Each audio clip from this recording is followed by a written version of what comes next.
peux partager l'écran ou pas? Oui, je pense. Tu peux Tu de partager ma de ta page chaîne? YouTube, Ouais, ouais, ouais. et les playlists, Partager et- l'écran. Partager s'il te l'écran. plaît.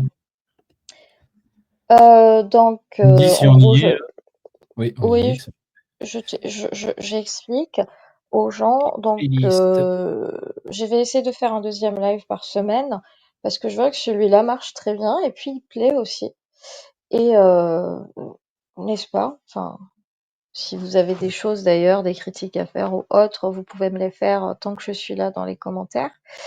Et puis aussi, le deuxième servira aussi à faire monter plus de personnes, parce que vu que le mardi, on revient vraiment sur beaucoup de choses et on n'a pas le temps de faire monter les gens souvent.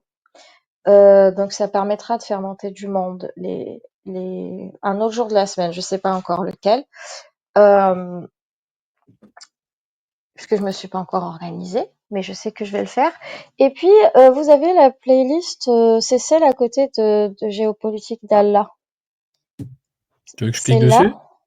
Ouais, je veux bien, s'il te plaît. Non, Alors, l'autre côté. Euh, non, non, l'autre. Non, l'autre, à côté de. Oui, oui. Islam sunnite, capsule et hors-série, Ah, c'est ça? C'est oui, ça? oui, oui. Et vous avez en fait cette playlist-là, je vais essayer de faire de vous ressortir des vidéos dans ce même style. Euh, Peut-être une par semaine, peut-être une toutes les 10 jours, je ne sais pas. Mais ça sera le cas. Dans tous les cas, il y aura des vidéos qui vont sortir comme ça sur des sujets en particulier. Enfin, c'était des sujets que j'avais mis de côté. Je sais que ça plaisait à certaines personnes. Donc voilà. Donc je résume. Je vais essayer de trouver un jour dans la semaine pour un deuxième live. Salut à Houbal. Et aussi, je vais essayer de sortir une vidéo tous les 10 jours ou monter comme ça, comme ceux qui sont celles, pardon, qui sont sur cette playlist. Donc c'est des petites capsules, hein, vous en avez une sur le blasphème avec toutes les sources dedans, mais c'est plus organisé, c'est des analyses. Vous avez celle sur les femmes, la misogynie dans l'islam, pareil, c'est très analytique, hein, et c'est sourcé par contre. Et vous en avez deux autres, une sur je pense tout ce qui arrive dans l'islam sunnite après la mort. Et une, c'était sur la 9, la sourate Tauba, donc la 9, le repentir. Et, et puis voilà, je vous laisse aller les découvrir si ça vous intéresse, mais dans tous les cas, elles sont très intéressantes parce que c'est moi qui les ai faites. Voilà. Et voilà, c'est tout. Tu es encore là? Oui, je t'écoute, moi j'attendais, j'écoute. J'ai même liké ta vidéo comme l'a demandé Momo, Momo catholique. Un Momo C'est bien. catholique. J'ai liké en Merci. direct. Je regardais en même temps, donc voilà. Voilà, c'est Je bien. reviens un peu Et ben sur maintenant, l'école. tu Milton vas faire ça sur toutes mes vidéos. non. Alors, Milton Friedman, alors du coup, on est vraiment dans l'économie, même si c'est un libéral, mais c'est un monétariste. Et la main invisible, est-ce qu'on peut la comparer à une croyance religieuse? Bon, bah, il y a pas de Dieu dans le libéralisme, mais c'est une théorie, tu vois? C'est pas tu peux la critiquer, personne va te tuer parce que tu critiques la main invisible, Mmh. tu vois? Donc, est-ce que c'est une croyance religieuse? Pour certains, peut-être, oui, pour les les pour les libéraux tarés, oui. Ouais, Pour les accros à ce bon. truc-là, oui. Moi, je suis assez pragmatique, je suis pas je suis libéral, mais je suis pragmatique sur ces questions-là, donc même si je pense que la société ouverte est la meilleure chose qui peut arriver à l'humanité. Mais je et concernant Reagan, Thatcher, there is no alternative, tu es plus dans du Hayek. Donc c'est école de Chicago, c'est pas vraiment néolibéral, tu es plus dans le libéralisme classique. D'ailleurs, lisez, Hayek, il se présente lui-même contre les conservateurs, c'est assez drôle. Et J'aime pas plutôt trop comme Hayek. libéral classique, l'un des derniers libéraux classiques. Même s'il appartient à l'école de Chicago qui, elle, est très, est une immense école de pensée avec Van Mises, Hayek. Mais bon, j'incite les gens à aller lire, ces livres, ils se feront leur propre avis. Je peux pas tout résumer parce qu'en vrai, ça pourrait amener des débats qui durent des heures et des heures et D'accord. c'est pas le but. Parce que dans ce cas-là, on va parler économie, on sort du sujet, quoi. Oui, non, pas ce soir. C'est surtout que ça a pas trop de rapport avec ce qu'on fait nous, en fait. Non, on n'est Même s'il y pas. a quelqu'un comme Hayek, pour la petite histoire, je crois, mais à vérifier, Hayek est le Mhm. cousin Deux. de Wittgenstein, si je me trompe pas. De Ok. Oui, c'est ça, de Wittgenstein. L'immense, la Rolls-Royce des philosophes, moi j'aime l'appeler comme ça. C'est son cousin Est-ce- et surtout Hayek est prix Nobel d'économie. Tout comme, Milton Friedman d'ailleurs. Oui, Ludwig Wittgenstein, ouais, c'est ça. Philosophie du langage. Immense, immense, immense, immense, immense penseur, qui n'est vraiment pas fait pour tout le monde tellement il est compliqué, mais tellement il est intelligent. C'est Ouais, c'est un pan. Mais moi j'ai pas lu Wittgenstein parce que je pense que c'est vraiment une littérature pour, adultes avec un cerveau bien fonctionnel. Et vu que le Donc tien ne fonctionne pas. Pardon, excuse-moi. non, le Excuse-moi. mien il fonctionne pas du tout. Moi je suis teubé.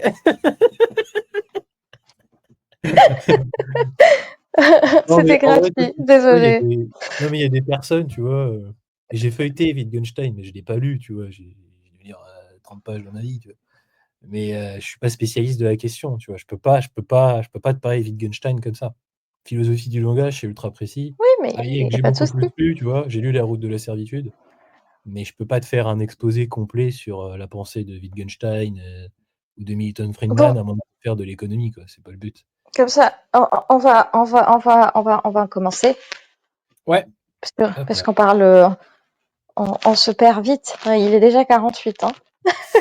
Je vais tâcher de faire vite, je vais tâcher de faire vite. Attends, je prends mes petites feuilles. Est-ce Donc, que je passe la première vidéo? non, si tu peux passer la moi je Tu veux laisse, que je, pa- si tu tu veux peux que je mette passer la laquelle? non, non, tu passes pas tout de suite celle de Gaspard, tu passes juste plus, la tribune si tu peux l'afficher pour que les gens Quelle voient comme ça ils tribune? pourront la tribune de Raphaël. Je crois que tu l'as mis en lien dans le hop là. Ah, donc tu enlèves ce que tu as affiché, on est d'accord. Oui, oui, tu peux l'enlever, tu peux Mais tu l'enlever. parles de sa tribune ou tu parles de la vidéo où il Non, parle? de la tribune. Ok, de la tribune. Il faut que je la Tac. retrouve. Bah, le temps que tu la retrouves, je l'expliquerai. Ou alors je papoterai avec les gens, je commenterai encore un peu. D'accord, je pensais que tu voulais qu'on passe la vidéo, moi, où il parle. Bah, tu peux la mettre parce que c'est un résumé de sa tribune, Bah, donc bah, je la mets en attendant parce que la vidéo, je l'ai préparée en plus, elle tu est vois, là. Siren Donc, je- Snake, là, il fait une petite erreur, tu vois? Alors sur Thatcher, tu as peut-être raison, je suis pas spécialiste de Thatcher, mais justement, c'est le sujet, parce que le libéralisme, c'est l'économie qui régule tout. Bah, pas du tout. Justement, c'est une philosophie, le libéralisme, qui a autant d'applications économiques que politiques et le libéralisme, c'est les 2 en fait. On prend trop souvent le penchant économique, là, on parlerait de la main invisible et cetera, mais c'est avant tout une pensée politique. La Déclaration des droits de l'homme et du citoyen, c'est un texte d'obédience philosophique libérale. Juste prendre Hum, le côté économique n'a pas de sens. Enfin si, ça a un sens, mais c'est se couper de 50 de la pensée, peut-être même hum, plus. Parce que ce que veut le libéralisme, proprement dit, c'est pas la primauté de l'individu, c'est la reconnaissance des droits de l'individu. C'est vraiment replacer l'individu au cœur de toutes les propositions. Donc on parle beaucoup d'éducation, on parle beaucoup de l'émancipation de l'individu. Donc c'est important, c'est avant tout une philosophie politique. La démocratie libérale, c'est pas une démocratie économique. Donc c'est juste prendre, dire le libéralisme, c'est l'économie, c'est faux. En fait, c'est une énorme erreur, c'est pas ça, c'est les 2, c'est économie et politique. C'est les 2 sont indissociables. Donc c'est pour ça que c'est important de revenir dessus et ce qu'on voit notamment à droite ou du moins dans le discours politique très présent chez, Reconquête d'ailleurs et ça commence à l'être du côté de Rassemblement national, c'est mhm, justement, on enlève tout le côté libéralisme politique. C'est pas la séparation des pouvoirs, c'est du libéralisme politique, hein. La décentralisation, c'est du libéralisme politique, hein, par définition. Montesquieu, John Locke, tous ces mecs-là s'inscrivent dans une démarche de libéralisme politique. Ce sont des libéraux. Benjamin Constant, enfin tous les grands penseurs comme ça ont pensé ces choses-là. Et si vous vous coupez en fait de ces penseurs-là et que vous oubliez ce pan entier du libéralisme, ça devient compliqué en fait. C'est une pensée qui ne marche plus que sur une jambe. C'est pour ça qu'on peut se définir comme un libéral 360°, c'est comme ça que je me définis. J'emprunte, la formule à mon ami Christophe. Mais, c'est important de repenser les 2. Ça peut peut-être choquer, mais par exemple, ce qu'on a appelé plus tard le revenu universel a été à l'origine une immense pensée libérale. C'est très, très vieux le revenu universel. On a l'impression que c'est une idée qui est née à gauche, mais c'est une idée qui a plusieurs siècles chez les libéraux. Après, ça a été formalisé par un économiste libéral qu'on a appelé Van Parijs, qui a reformulé la chose, mais vous retrouvez cette idée même chez des libéraux conservateurs. Donc c'est pour ça que c'est une famille qui est un peu particulière, faut bien l'appréhender et faut pas juste prendre le pan économique parce que c'est ce dont on parle dans le langage courant. Les ultralibéraux, les néolibéraux, on a l'impression que ce n'est que de l'économie, mais c'est pas que ça. C'est avant tout une philosophie politique qui a des applications. Et c'est important de resituer ce débat parce que la défense des droits individuels et des c'est pas une extrapolation de l'esprit, hein. Si aujourd'hui vous êtes en capacité de dire ce que vous dites, si on vous a donné ce droit-là, c'est parce qu'un jour il y a des mecs qui se sont appelés les libéraux. John Stuart Mill est un libéral, effectivement. Donc c'est pas juste de l'économie. Faut vraiment Mmh. le rabâcher, mais c'est pas que ça, c'est une immense famille de penseurs. Et la plupart d'ailleurs, avant d'être des économistes, étaient des penseurs politiques. Je vais pas faire toute la Est-ce que litanie de vas-y, je mets vas-y, la rajoute. vidéo? Oui, vas-y, mets la vidéo. Faisant partie de cette famille libérale depuis plus de 10 ans, je m'émeus de cette tentative d'OPA sur les libéraux. Parce que elle offre une vision complètement dévoyée de la liberté, qui consiste à dire en somme que la liberté c'est de posséder, et qui fait fi de tous les autres versants. Le fait de dire que la liberté, c'est pas seulement de posséder, parce que sinon on ne défend que les puissants. Et donc face à cela, j'ai effectivement publié cette tribune dans laquelle j'essaye de développer, notamment, et je terminerai sur ça pour ne pas être trop long, la notion que la liberté, elle passe notamment par la reconnaissance. C'est pas le tout d'être libre et de dire je. Il faut que ce jeu soit entendu et reconnu dans le corps social, par les institutions. Et en ce sens-là, la liberté doit inclure la vulnérabilité, c'est-à-dire ces situations, par exemple la maladie, la pauvreté, le chômage, où on est complètement dans cette relation de reconnaissance, de dépendance vis-à-vis d'autrui. Et c'est pour ça que la liberté, ça n'est pas que la propriété, c'est tout un tas d'autres pans, le pan social, le plan de lutte contre les discriminations, qui sont autant de moyens de reconnaissance de tous les groupes lésés au sein de la société. Merci beaucoup, Raphaël Amselem. Votre Merci à tribune vous. est à lire. Alors, t'en penses quoi, toi, Riyam, de ce passage-là? Ce qui répond d'ailleurs en grande partie à la question de Siren Snake. Et qui était? Qui était que Ah, le oui, libéralisme, oui. c'est l'économie qui régule tout. C'est à moi de commenter? C'était à toi de commenter, il me Non, semble. non, non, mais je te pose la question. Après, je vais revenir dessus. T'inquiète pas, je sais hein, que c'est moi qui commente, t'en fais pas, mais je voulais avoir ton ressenti à chaud, je fais exprès, pour savoir ce que tu penses de ce qu'a dit Raphaël. Bah, je pense Au lieu de lire les que, coms. bah, je t'avais déjà dit que j'étais plutôt assez d'accord avec lui et je pense que c'est important de, de rappeler en fait aux gens que c'est une famille un peu plus large et que ça ne concerne pas uniquement euh, l'économie. Et je pense que c'est le cas dans la tête de plusieurs personnes, j'ai l'impression. Hein. En tout cas en France. Je sais pas comment ça se passe ailleurs, mais en tout cas en France. Et tu voulais mon avis exact sur quel point en particulier? Alors en fait, il y a plusieurs points. Je connais personnellement Raphaël, donc je voulais aussi le mettre en avant parce que c'est quelqu'un qui a beaucoup lu sur ces sujets-là et il pointe, il met le bon mot. Alors là, il le dit pas, mais il le dit dans sa tribune. Et il met surtout en avant ce qu'on appelle le propriétarisme. Alors, c'est une école de pensée qui est très proche de l'anarcho-capitalisme, donc là, on est chez les libertariens. Voilà. Et c'est le propriétarisme, en fait, ça nie le rôle de l'émancipation, de l'éducation, du contrat social. C'est vraiment tout passe par la propriété. On est vraiment dans la pensée libertarienne. Et c'est un discours qui est repris à droite. Et ce que j'aime dans ce que dit Raphaël, et c'est parfaitement vrai, et pour moi, c'est un vrai sujet, beaucoup d'idées. Moi, je pars du principe qu'il faut avant tout mener la guerre des idées. On retourne sur du Gramsci, mais Gramsci avait raison. C'était que la bataille sémantique, elle est très, très importante. On le voit sur le terme d'islamophobie. Il faut mener cette bataille sémantique. Si vous ne le faites pas, vous perdez à la fin. Donc la bataille se fait d'abord dans les idées, et ensuite il y a son application dans les partis politiques, dans les think tanks, etc. Mais il faut avant tout mener cette bataille sémantique. C'est très, très, très, très, très, très important. C'est pour ça que sa tribune, elle est importante. C'est que lui, il rappelle bien que la liberté, elle se résume pas à la jouissance de son bien. C'est pas juste je. Voilà. C'est vraiment, moi j'appelle ça l'exercice de l'autonomie en fait. Et on oublie trop ce pendant-là. Et lui, il est vraiment, et parce qu'on a travaillé ensemble pendant 3 ans dans le think tank Génération Libre, donc je connais parfaitement sa pensée.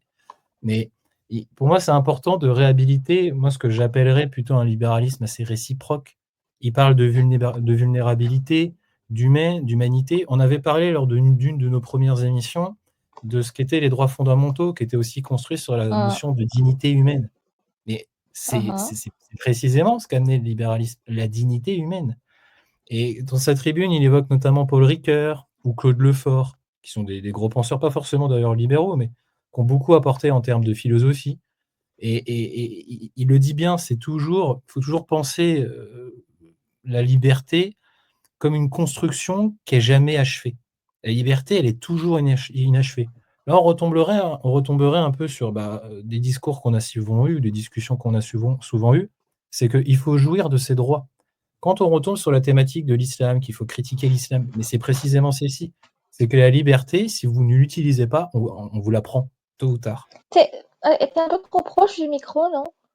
Oui, je Ça peux fait me rapprocher si tu veux, parce que je lis mes feuilles en même temps, c'est pour ça. Je lis mes notes, Ah, donc c'est pour ça. ok, Tu vas peut-être mieux ok. m'entendre là, tu vas peut-être mieux Ouais, m'entendre. Et c'est oui, aussi une défense du d'accord. pluralisme, du désaccord. Ça, je l'ai souvent mis en avant ici, c'est que Il y a d'autres j'estime. questions. Oui, vas-y. Il y a une question qui te demande, je ne comprends pas, les libéraux, ils sont conservateurs ou pas? Et il Je y vais a une revenir autre après question. dessus. Je vais Voilà. revenir après dessus. Je peux les Tu mettre peux en avoir un étoile. attelage libéral Hop. conservateur. Et après, il y en avait une autre qui disait, il y aurait Snake qui te redemande libertaire ou libéral. Libéral. Libertaire, c'est autre chose. Libéral. Là, je parle de libéralisme. Libertarien, faut pas confondre libertarien, libertaire et libéral. C'est pas la même chose. L'anarcho-capitalisme, c'est une famille des libertariens. Il y a en gros les minarchistes, pour faire simple, et il y a les anarcho-capitalistes. Le propriétarisme, c'est une famille, pas une dérive, c'est une extrapolation de ce qu'on appelle les anarcho-capitalistes, qui sont libertariens. Chez On les va en libéraux, parler vous des avez plein de familles. Moi, je reviens sur les libéraux. Je voulais revenir sur les mais je libéraux. pense qu'il y a des personnes qui sont intéressées par l'anarcho-capitalisme, enfin par les Oui. définitions. Et peut-être revenir sur tout ça. Je vais revenir. On va essayer de faire vite. On va essayer de, voilà, Je de revenir vais sur tout ça. revenir un peu, je vais revenir sur ça, je vais revenir sur conservateur, sur identitaire. Pourquoi tu peux avoir un attelage conservateur libéral? Parce que c'est possible. Il y a des penseurs qui ont pensé le libéralisme comme un conservatisme.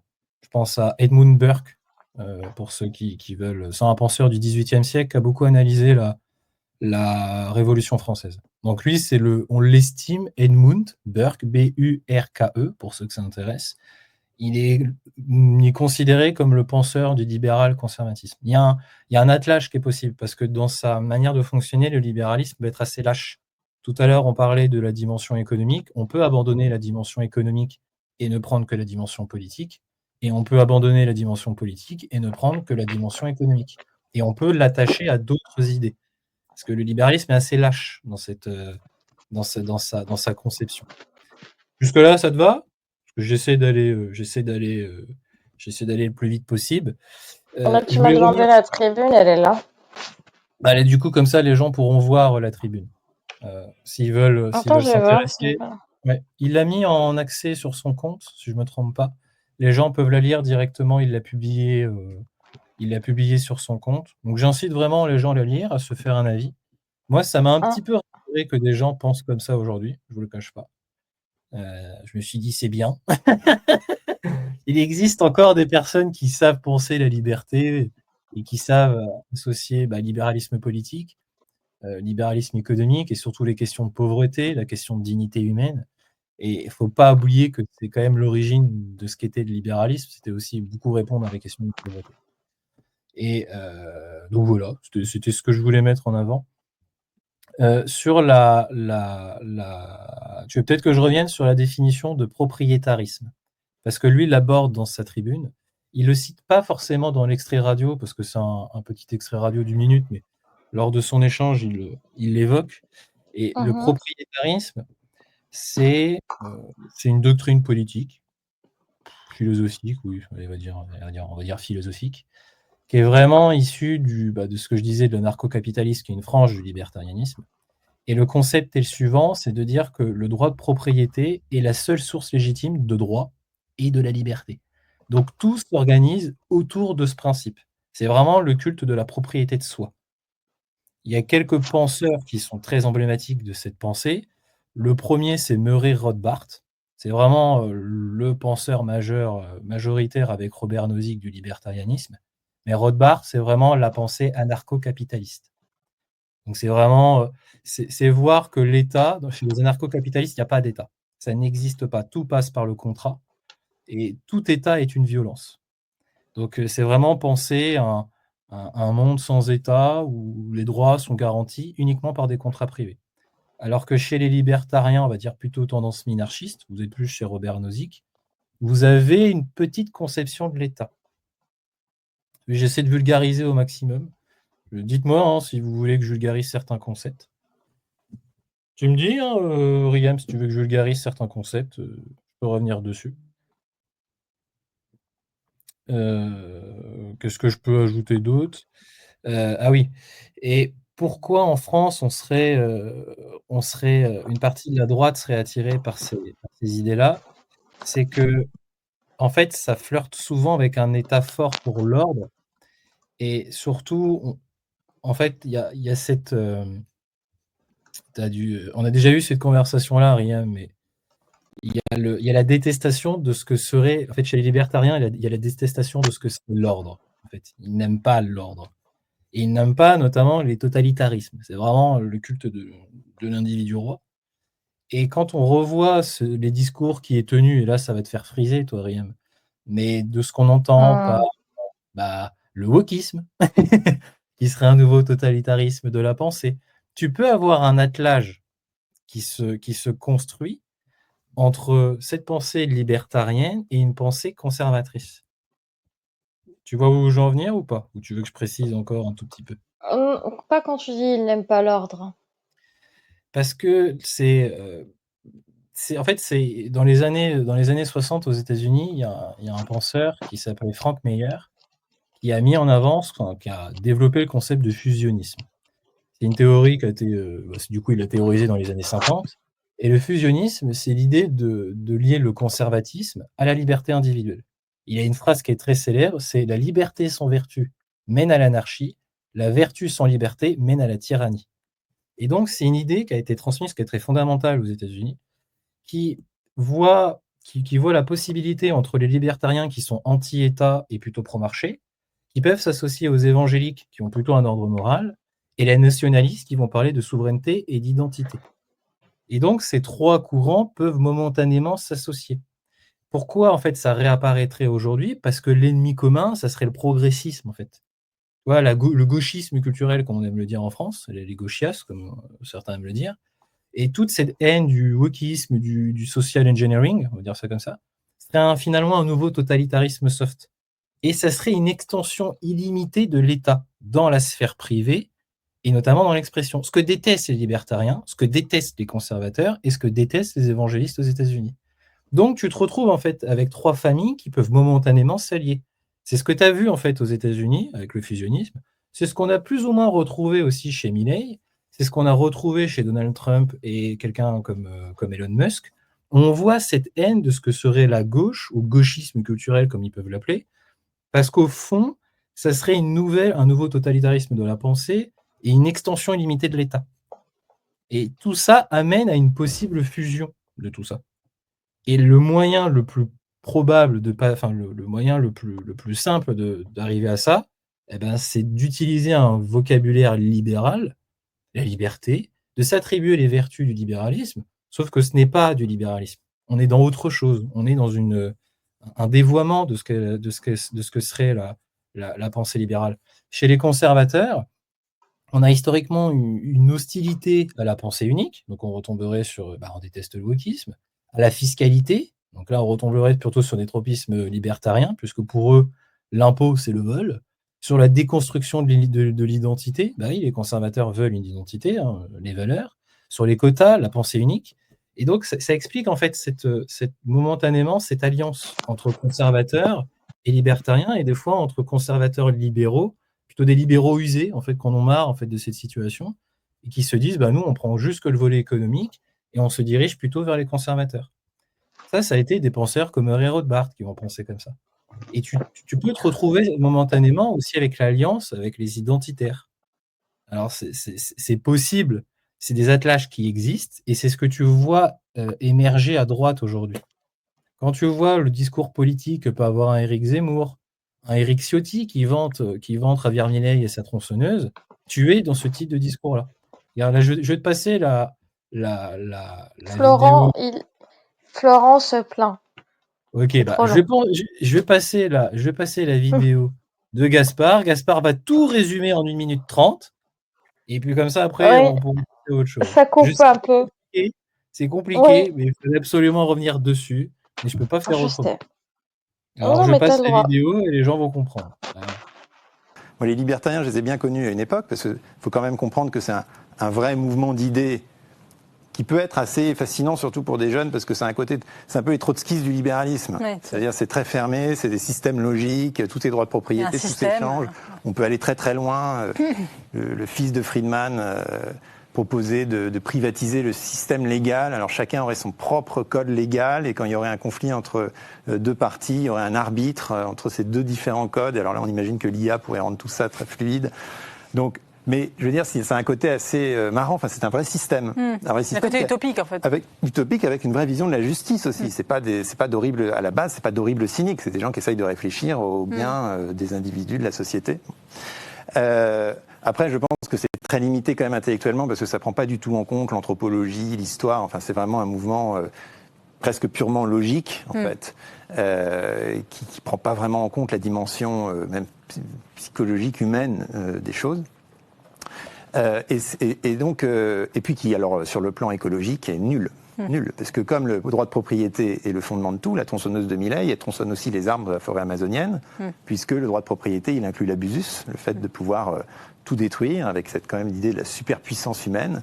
Et ça, je trouve qu'à notre époque, c'est dramatique, c'est impardonnable. Et c'est pour ça que les discours de Milei sont des discours, en fait, des années 80, qui, moi, me paraissent très ringards, très obsolètes aujourd'hui. Après, pourquoi ils arrivent maintenant ? Et là, je pense qu'effectivement, pour le coup, ça reflète l'hyper-bureaucratisation du monde, que le mot même David Graeber avait très bien analysé dans un livre qui s'appelle L'utopie des règles, en disant cette bureaucratisation, c'est un projet, c'est un vrai projet politique et social. C'est pas la mauvaise volonté de fonctionnaires qui nous emmerdent avec des règles. D'ailleurs, ça s'étend aussi au secteur privé. Tous ceux qui travaillent en entreprise, je pense, savent ce que c'est qu'un process.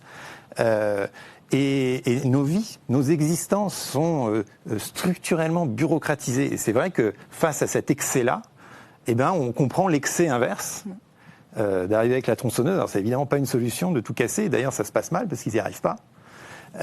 Néanmoins, ça montre un vrai problème sur lequel on peut élaborer, je pense, ensuite des stratégies politiques plus fines que la tronçonneuse.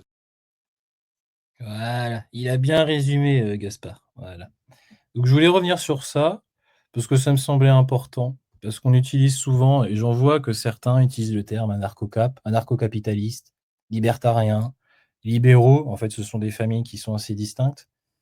Donc, je voulais absolument revenir dessus parce que ça me semblait essentiel, même si certains, Florent, trouvent ça long. Mais c'est important parce que ça prend vraiment un ancrage à droite. Et c'est un ancrage qui devient très important. Et sous prétexte de toujours plus de liberté, enfin, du moins, on va vous vendre le discours de liberté, on va vous supprimer des contre-pouvoirs. On aura une démocratie qui sera de plus en plus verticale, puisqu'on supprimera les contre-pouvoirs, justement, parce qu'on vous dira il vous faut plus de liberté. Et ça peut amener à des dictatures de la majorité. À terme, ça peut être une dictature qui est complètement populiste, ou une démocratie totalement populiste. Et ça, c'est quelque chose qu'il faut combattre, par définition.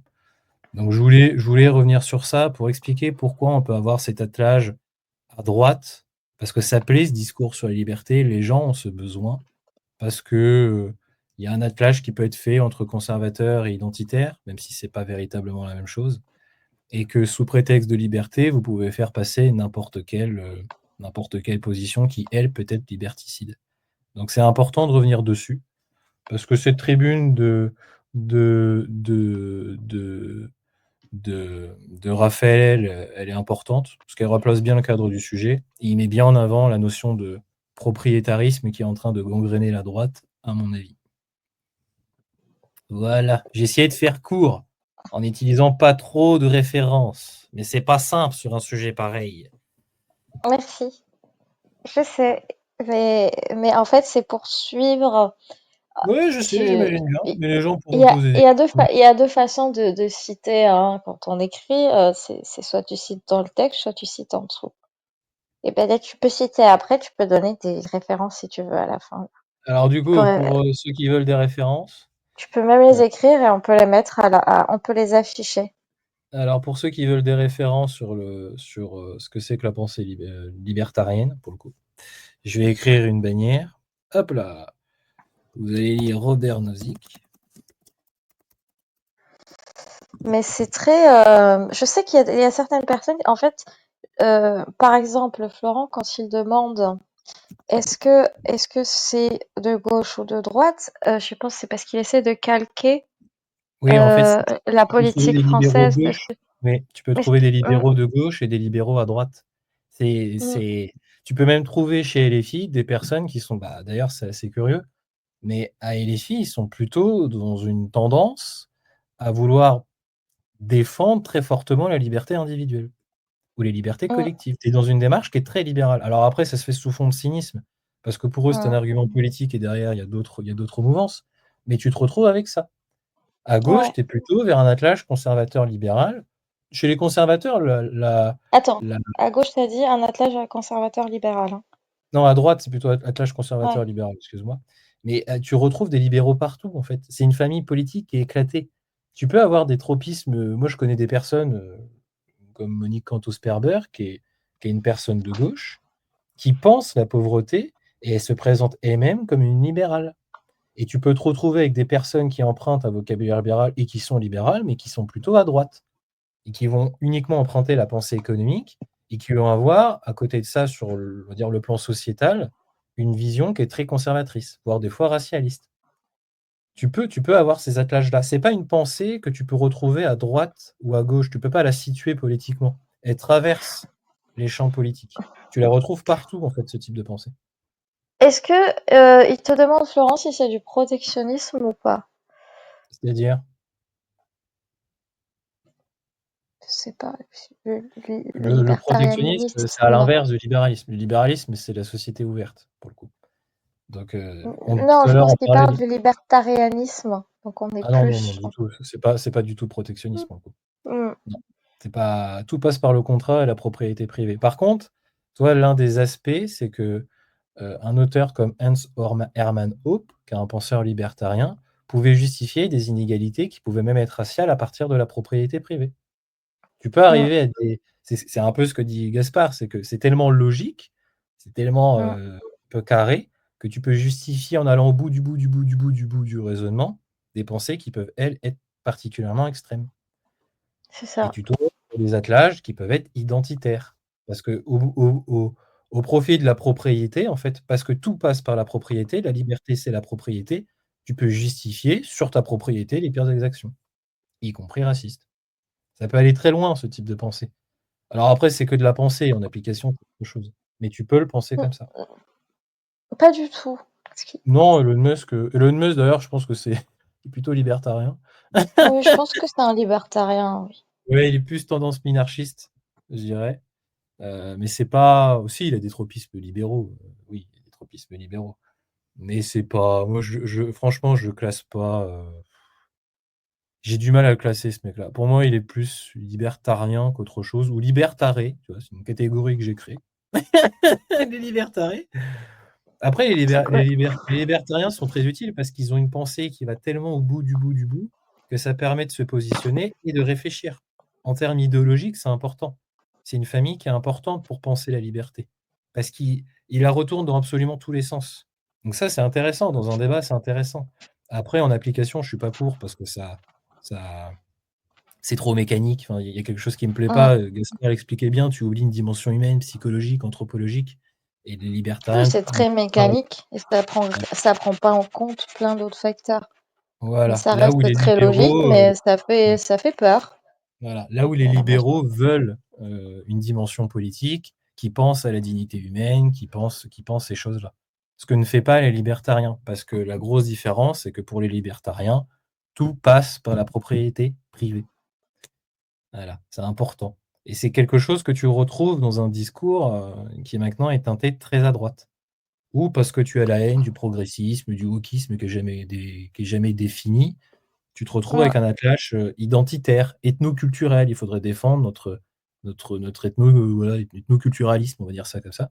Et cet attelage libertarien, ou non, c'est pas libertaire, libertarien, libéral, même encore Libertarien, plus, ouais. ouais, peut s'associer au conservatisme et aux identitaires. Parce qu'il y a cette haine, ce rejet de l'État, y compris chez les conservateurs, de la fiscalité trop lourde. Chez les libertariens, l'impôt, c'est le vol. Chez les conservateurs, l'impôt, ça fait chier, faut le dire. Tu peux te retrouver avec ces conceptions-là et momentanément des alliances politiques. Et ça peut donner un discours qui, teinté de liberté, de défense de la liberté, en fait, ne l'est pas. Ça cache autre chose. Et ça cache cette famille plutôt propriétariste, où tout passe par la propriété privée, et tu peux justifier des inégalités très fortes, individuelles et communautaires, parce que tu es libertarien. Mmh. Ouais. Je pense avoir bien résumé à la fin, je me suis rattrapé Là, à sans la donner fin, oui, de nom. c'est très clair. Je pensais à des figures pour que les gens puissent peut-être un peu regarder des figures libertariennes conservatrices. Heu, Pour- ouais, bah, Milei est libertarien. Enfin, du moins, il est plutôt il est tendance minarchiste, mais en fait, c'est très dur de trouver un libertarien, hormis chez les penseurs. Friedman est libertarien. Bon, Milton Friedman? Ouais. Moi, je le classe pas chez les libertariens. C'est plus un monétariste. C'est encore une autre famille chez les libéraux. C'est vraiment économie, économie. Moi, si tu veux citer vraiment des libertariens pure souche, faut que tu cites Robert Nozick et Murray Rothbard. Attends, je te les mets. Mais aujourd'hui, je veux dire en politique, pour que les gens puissent Là. euh, Ça, Robert Nozick, c'est vraiment le penseur du minarchisme, donc libertarien américain. Et Murray Rothbard, c'est la pensée anarcho-capitaliste, d'où est issu le propriétarisme. T'es vraiment Rothbard. C'est un T ou un D à la fin? J'ai un doute. Non, c'est bon, c'est un D. J'ai un doute. J'avais un doute. Donc là, vraiment, si les gens veulent lire sur ces sujets-là, c'est Robert Nozick, Murray Rothbard. Là, on est vraiment chez les penseurs libertariens. Là, on est vraiment dans le. Des hommes politiques qui se réclament libertariens, en vrai, il y en a très peu. Il y en a en France, tu n'en trouves pas. Ça n'existe pas en France. Ils vont reprendre ce discours-là, mais ils ne le sont pas factuellement. Ce qui était marrant, c'était qu'à un moment, Javier Milei a retweeté Éric Ciotti. Et Éric Ciotti, depuis, ne veut faire que du Milei. Il parle de tronçonneuse, de taper dans les dépenses publiques. C'est vrai, on peut taper dans les Oui, dépenses. Mais j'ai tu vu. te retrouves avec Ouais. ce discours-là qui est finalement. Parce que Javier Milei, pour le coup, il a vraiment lu les grands penseurs économiques. Je doute d'Éric Ciotti à ce niveau-là. Donc Javier Milei, il a une matrice qui est beaucoup plus fonctionnelle. Il maîtrise vraiment bien le sujet, je pense, sur le fond. Même si j'aime pas ses idées, mais il maîtrise le sujet.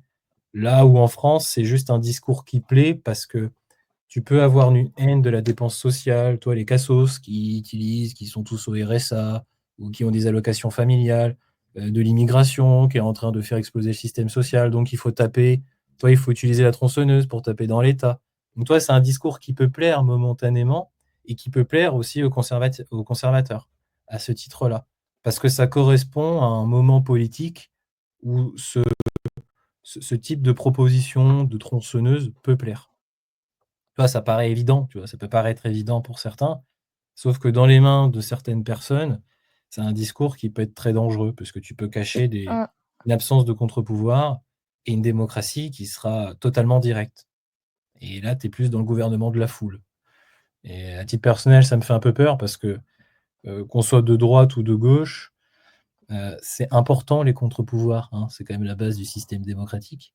Et si on en vient parce qu'on estime qu'il y a trop d'immigrés sur le terrain qu'il y a trop de dépenses sociales, etc., qu'il faut absolument en fait, passer par des idées qui sont tellement radicales comme le libertarien, je vois pas ce que ça peut amener, surtout en France. Puis franchement, le RN qui flirte avec certains libertariens, c'est quand même difficile à comprendre par moment. Idem pour Reconquête qui, un coup, se disait souverainiste et puis maintenant essaie de fleurer avec un discours libéral alors qu'ils en maîtrisent pas la pensée. C'est quand même compliqué, tu vois? Tu sens que ça navigue à vue et que c'est plus un Un discours discours politique. libéral? Un discours Ouais. libertarien conservateur, tu veux dire? Ouais, mais Non, c'est pas de la avec un forme. discours libéral. Ah, Ouais, mais la c'est de la forme. forme. C'est de la forme, tu vois? Ils vont reprendre ces éléments de langage-là, mais sur le fond, ça en est pas du tout. C'est pour ça que tu peux pas penser juste le côté économique, il faut penser le côté politique et le côté économique. Et aujourd'hui, tu reprends juste le côté économique et tu gardes du conservateur à côté. Donc c'est un dévoiement de ce que serait le libéralisme à l'origine. Et Voilà. tu parles d'orthodoxe, de libéralisme orthodoxe. Non, Je comprends, ordolibéralisme. je Ordolibéralisme. comprends pourquoi les gens te demandent, te posent des questions sur d'autres formes. Voilà. Ah, sur d'autres formes, Euh, il y a plein de familles ouais, libérales. Alors là, en ouais. vrai, là, je vais pas vous faire un cours de 400 ans de de pensée. J'aurais pas le Ouais, temps. Ah là, des noms, là, je vais en faire du cherry picking. Donc non, non, non. non. Je Mais c'est je très bien, merci. non, parce que là, Moi, j'ai compris. Est-ce que les gens ont compris d'abord avant que excuse-moi, je t'ai coupé avant que oui. tu continues. Moi, par exemple, Euh, ce que tu dis sur Snake, il y a pas de honte mhm, au RSA, pas du tout, absolument pas, il y a aucune honte. On peut tous avoir des accidents de la mhm. vie, je suis parfaitement d'accord. Et Qui a dit que j'ai c'était une cité honte? tout à l'heure un auteur comme Von Parrish, qui pourrait être classé libertarien de gauche, on va dire ça comme ça, a beaucoup pensé le revenu universel, comme un revenu de base, en fait. Gaspard Koenig, l'extrait que j'ai passé tout à l'heure, a beaucoup pensé le revenu universel libéral. Un revenu universel qui est, du coup, sans condition pour toute la population, qui est construit sur un impôt négatif, on va pas rentrer dans la technique, mais même chez les libéraux, il y a cette notion, en fait, que l'individu soit en capacité de s'émanciper. Quels libéraux? C'est quels libéraux? Chez les libéraux classiques, tu Ok. retrouves cette notion-là. Donc ouais, c'est pour Je ça pose la la notion question. de RSA, c'est intéressant parce que le revenu universel est vraiment une pensée il y a beaucoup de personnes à droite, chez les libéraux qui se clashent, chez libéraux conservateurs, et j'en connais quelques-uns, qui sont pour le revenu universel, qui adorent cette idée. Ouais, c'est particulier, hein, mais t'en retrouves un peu partout. Mais je sens que ça commence à passionner certaines personnes qui veulent que je réponde à tout. Et la propriété privée, et je peux pas répondre à tout, sinon on va faire un je vous dis, dans ce cas-là, on fait un live, de 8 ans. On va essayer Hum, de résumer 400 ans de pensée et en vrai, je vais forcément faire des erreurs parce que je vais tellement condenser tout ça que ça sera un peu compliqué. Mais pensez bien, la chose qu'il faut retenir, c'est que vous voyez un discours à droite qui commence à s'associer à la liberté et hum. tu retrouves ça chez Zemmour, chez le RN, alors que c'est pas du tout le cas. Vous êtes dans autre La, chose, vous êtes plus dans un la emprunt. liberté. Voilà, vous êtes Pardon. dans un emprunt du discours libéral, mais qui n'est pas libéral parce qu'il s'appuie sur le propriétarisme, qu'explique Raphaël, qui emprunte à des idées libertariennes. Et il faut toujours penser que le libéralisme va de pair entre libéralisme économique et libéralisme politique. Et on ne peut pas abandonner la question de la dignité humaine, des Hum. droits individuels, pas juste économiques, au profit de juste moins d'État parce que j'ai envie de taper dans les dépenses. C'est pas ça le libéralisme, c'est pas juste moins d'impôts. On peut pas se présenter comme étant quelqu'un qui dit: «Je défends la liberté», moi je veux moins d'impôts, moins d'État». Oui, mais en fait, ça Moi, se je défends. c'est binaire ton truc là, c'est complètement débile. Faut penser la Hum. chose, faut vraiment penser la chose jusqu'au bout. Donc les personnes qui se présentent comme, libérales, libertaires, «Je veux moins d'impôts», c'est que tu as pas vraiment trouvé dans le système dans lequel tu étais. Idem ou libéral, libertaire, égalitaire ou pensée libertaire, libérale, je sais pas vraiment. Ça n'a aucun sens. Vraiment, je dis, ça n'a aucun sens. On sait d'avance que la personne n'a lu aucun bouquin. Voilà, c'est vraiment, ça a pas de sens de dire ça. Je sais, c'est un titre, toi tu sais très bien de quoi je parle. Liam, Les il est vraiment... libertaires, libertariens, Voilà. égalitaires. Oui, une pensée J'ai égalitaire, oublié un truc. libérale et Conservatori... Non, j'en ai... ça veut rien dire en fait. Faut vraiment, ce sont Voilà. des familles dans lesquelles il faut savoir naviguer. Des fois, il y a des emprunts. On peut emprunter à certaines idées libertariennes parce que, comme je l'ai dit, ils ont retourné la liberté dans tous les sens, donc c'est intéressant. Mais en application, c'est beaucoup plus compliqué. Personne ne vit dans un monde libertaire. Voilà, je suis un libertarien égalitaire. Ça veut rien dire. Tu vois. Et je sais, il y a quelqu'un qui l'a utilisé récemment, mais je sais très bien que la personne n'y comprend rien. Parce que les libertariens, c'est pas vraiment des mecs égalitaires. Quand je Murray Rothbard, là, qui est cité, il y a aussi un autre auteur qui s'appelle Hans Hermann Hoppe, H-O-P-P-E, qui était capable de penser la différence entre les individus à partir de la propriété privée. Je préfère les libellules, moi aussi, Mahomet catholique. Je préfère les libellules. Hans Hoppe, les gens peuvent aller le chercher s'ils veulent. C'est un libertarien, c'est un anarcho-libertaire. Et lui, tu pouvais jusqu'à penser quelque chose qui quand même flirte avec le racisme. Donc voilà, c'est important. Quand vous avez quelqu'un qui vous dit je suis libertarien ou libertaire, déjà inquiétez-vous. Vous avez trop de chance que la personne utilise ChatGPT pour faire ses discours. Moi, je dis des fois que je suis libertaire. Oui, mais toi, t'es libertaire. Parce que j'en parle avec toi, donc toi, je te connais personnellement, je sais comment tu fais. Il y en a d'autres, quand ils utilisent le terme de libertarien, on se demande où ils l'ont trouvé. Attention, je ne suis pas libertarienne. Non, t'es pas du tout. Et c'est très rare, les libertariens. C'est vraiment... Mais il en faut des libertariens, en vrai, il en faut. Il faut, parce que c'est des mecs qui poussent tout à l'extrême. C'est marrant. C'est un peu ce que dit Gaspard, c'est un peu mécanique, mais c'est pas des mauvais bougres, tu vois. Faut vraiment penser le truc, quoi. Il y a Pierre qui te pose une question. Laquelle? Peut-on être libertarien juste pour la méfiance envers l'autorité? Ah, ton micro grésille. Merci Florent, il était en train de frotter contre mon... Peut-on être libertarien juste pour la méfiance envers l'autorité? Est-ce que les gens connaissent le drapeau libertarien? Je vais le montrer. Vas-y. Je sens que je vais allumer, hein, moi, je suis dans le noir. Ouais, t'inquiète. Hop.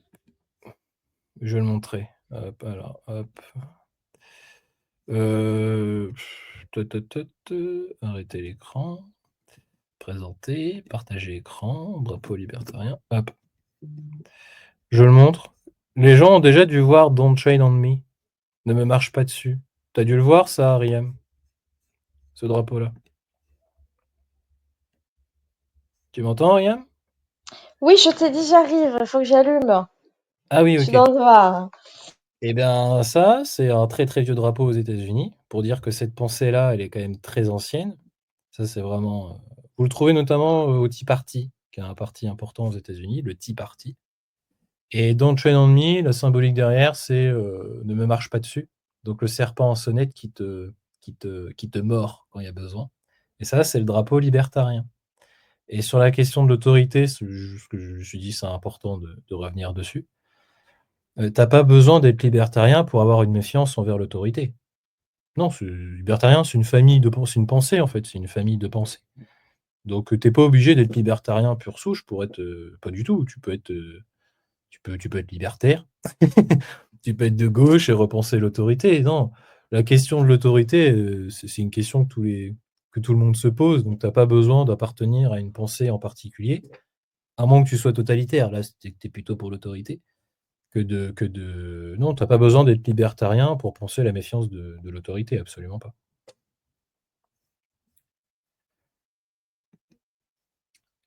Si tu parles du serpent en sonnette, oui, moi j'aime bien ce drapeau-là, mais je trouve sympa parce que c'est un serpent en sonnette, c'est pas très rare.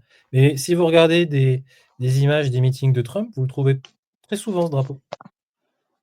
Vous le trouvez souvent. Oui, le symbole n'est pas dégueu en vrai, même si l'idée ne m'intéresse pas du tout, on va dire, l'idéologie. Est-ce que les libertariens veulent être libres? Bah oui. Oui.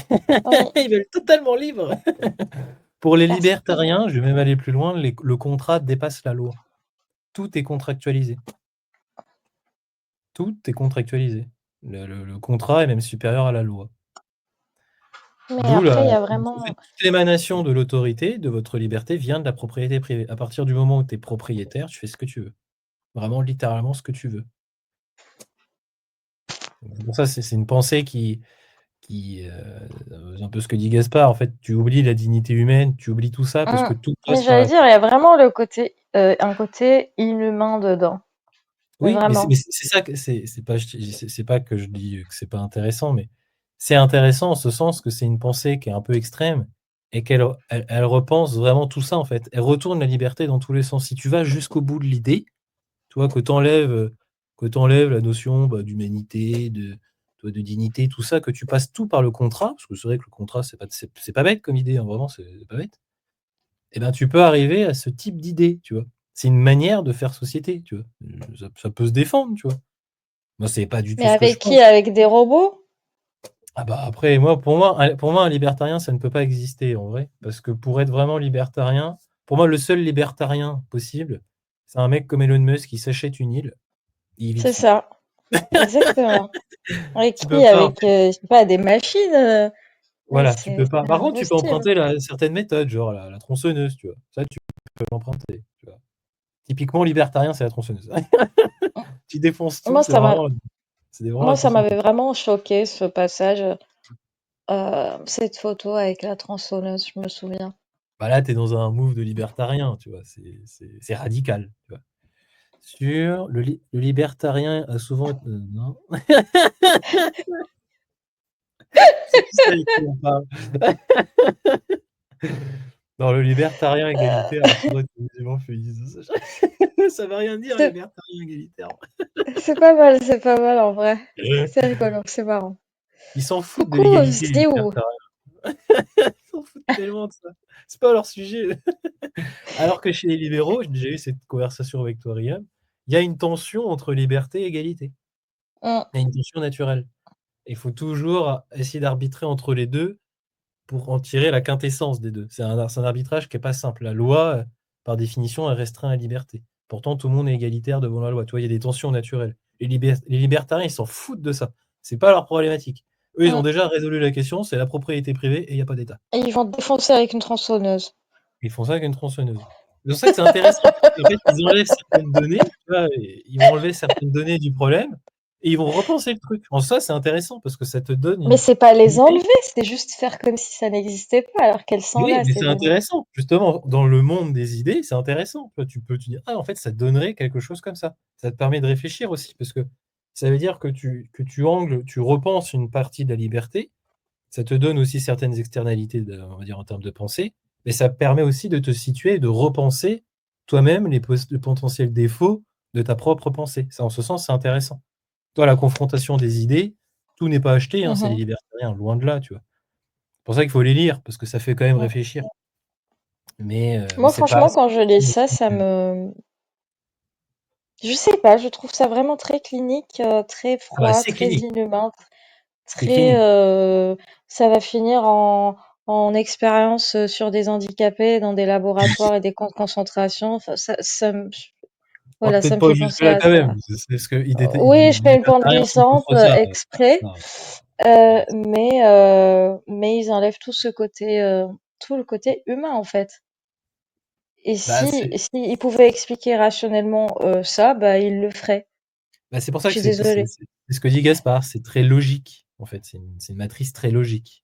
Tu enlèves toutes ces aspérités-là, anthropologiques, sociétales, politiques, et tu ne gardes vraiment que l'aspect logique, purement, quasiment mathématique de la pensée. En ce sens, c'est une pensée logique, parfaitement logique. Euh, Déjà, Camille oui, et Cassius se j'ai pas retrouvent très souvent. compris. À mon avis, ils ont jamais eu affaire à des libertariens. Jack est certainement pas libertarien, ah, j'en doute. Oui, euh, Camille et il Cassius, je ne connais l'est pas pas. assez. Mais Mais en Jack, fait, c'est juste que vraiment la pensée libérale n'est pas très bien comprise en France, j'ai l'impression.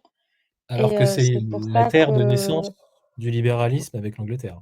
C'est c'est pour c'est ça qu'on lui reproche certaines choses, mais en fait, c'est juste que les gens ne comprennent pas euh, le mode de pensée, tout simplement, j'ai l'impression. Vraiment, c'est ce que j'ai remarqué à chaque fois. Et pour ce que tu dis, attends, j'ai vu un truc. Le chat de Riem est probablement anard-libertarien, je pense, oui. Parce que lui, par Anarcho-libertaire. contre, lui, il sort les griffes et il défonce tout le monde. Oui, bah lui, les chats sont libertariens. C'est une évidence. Bah oui, si tu signes le contrat, c'est OK, c'est ce que te dit un libertarien. Mais en soi, c'est logique. C'est une C'est- pensée logique. Si tu as signé le contrat, c'est que tu as conscience de tout, de tout. Donc si t'es c'est que tu Mais c'est que tu ça en capacité. efface, non? Bah, si 2 Tu peux avoir, propriétaires signent le contrat, oui. Chez les oui, mais tu libertariens, peux avoir c'est signé le oui. contrat sans, je sais pas, désolé, tu vas me parler de libre choix. C'est quoi le libre choix? Ça existe le libre choix? Ah Les gens bah, qui après, signent parce qu'ils sont je suis pas obligés de signer. libertarien, hein. Je vais Pardon, avoir je tout vais faire le refaire procès, hein. la même erreur. Je suis pas et puis je suis pas, je connais cette Désolée, pensée-là, tu vois? Mais c'est pas à moi désolée, de te dire désolée. ça, hein. J'allais te faire le procès, mais c'est pas toi. Ah oui, et pour ceux que ça intéresse sur le, Frank Meyer, sur le fusionnisme, hop, Frank Meyer, je vais mettre sa fiche Wikipédia, tiens, comme ça les gens pourront s'y intéresser. Hop, alors, Tu parles de quoi? non, attends, libertarien égale loi de la jungle? Un peu, un peu, Un peu, ouais, ouais. Moi, un je peu. dirais, ça me... Tout passe par le contrat. Ben, C'est très, hop oui, mais si là. t'es obligé de signer un contrat parce que, Mais on je va ne pas sais faire la pas, pensée libertarienne ce soir. non, C'était pas ce juste pour mettre soir, un petit twist, tu vois? pas ce soir, c'est juste que ça m'énerve. Parce qu'on te vend ça comme de la liberté, alors que... Alors, pour ceux que ça intéresse sur, Frank Meyer, je l'ai cité tout à l'heure, j'ai parlé de fusionnisme. Hop, hop, hop, hop, hop, hop, hop.